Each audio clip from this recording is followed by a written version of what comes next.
Hi, my name is Tina Hughes. I'm 5'5" and I live in New York City. Here I am. Sorry I'm late. Bella, happy birthday. Champagne? What are we gonna have? What's the tradition on Bella's birthday? An argument. Okay, are we having it yet? Sorry I was late. I was shopping. I have presents. They are not wrapped. Do you guys wanna know how I got here? I biked here. Midtown is so violent. There were so many pedestrians. I had to get off, walk it, and then it started raining. And then this homeless woman stopped me. When I tried to get around her, she grabbed onto the bike. I was standing there holding the bike. She was standing there holding the bike. And she wasn't gonna let go unless I gave her money. So I said to her, get your hands off my fucking bike right now or I'm gonna punch you in the face. She let go immediately. I just hate all this aggression, you know? Like all of these aggressive people.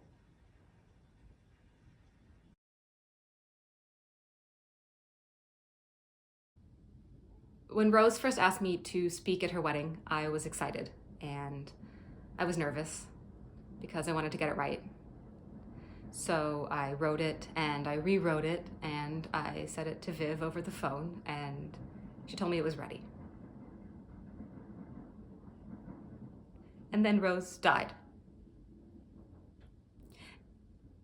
It turns out what you want to say to someone at their funeral is not that different than what you wanted to say to them at their wedding.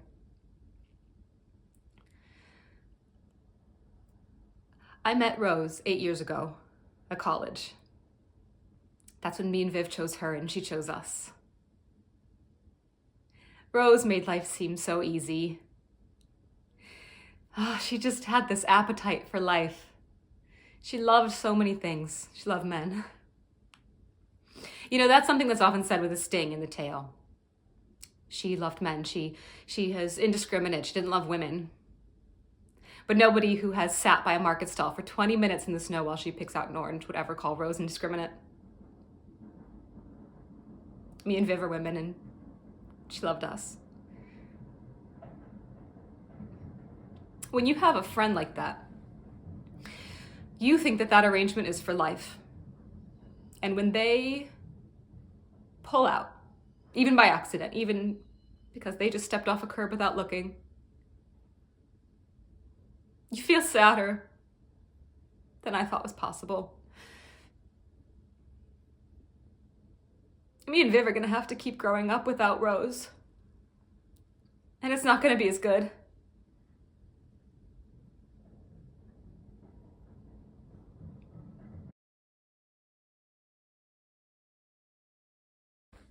Grow up, Luke. No, seriously. Figure it out. All this over what? A leaflet? This poor girl. Okay, Natalie, is it? She's walking around. What is she, your age? She's 17? Is she pretty? Of course she is. She's young, she's pretty, lots of friends. Sunny day like this, she is probably headed to the park after school or the shopping center, get herself a slush puppy, whatever. And then she opens her locker and there's you. Boom. Shitting on her peace of mind with the brand new horrible fucking thing that could happen to her. Did she ask for that? I mean, fair enough. I would have hit you too because that's weird. You put a leaflet about cervical cancer in her locker to warn her so she could protect herself. That's objectively just a really weird thing to do. And I'm not saying these things to be nasty. It's not your fault. What does your mom always say to you? Be yourself? Do you know why she says that? Because she has no idea what else to say to you. Because it scares her, you being like this. Because you are so like your father, it is not even funny. You are. You're the spit, the stuff that comes out of your mouth. So there's that.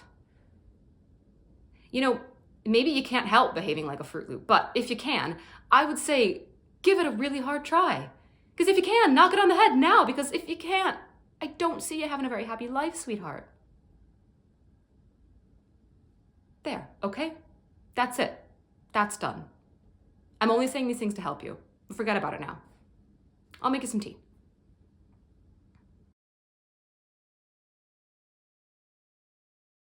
Oh, God of love, I know, he doth deserve as much as may be yielded to a man. But nature never framed a woman's heart of prouder stuff than that of Beatrice.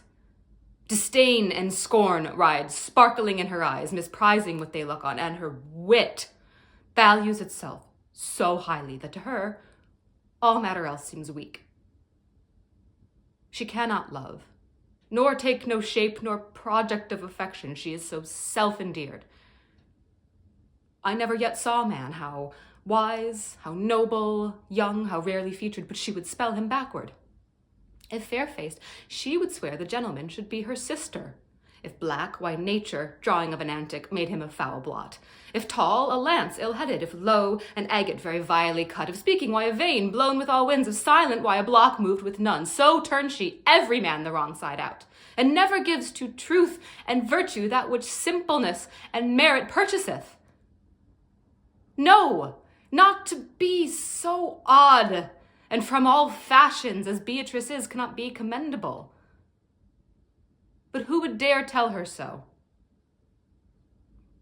If I should speak, she would mock me into air. Oh, she would laugh me out of myself, press me to death with wit.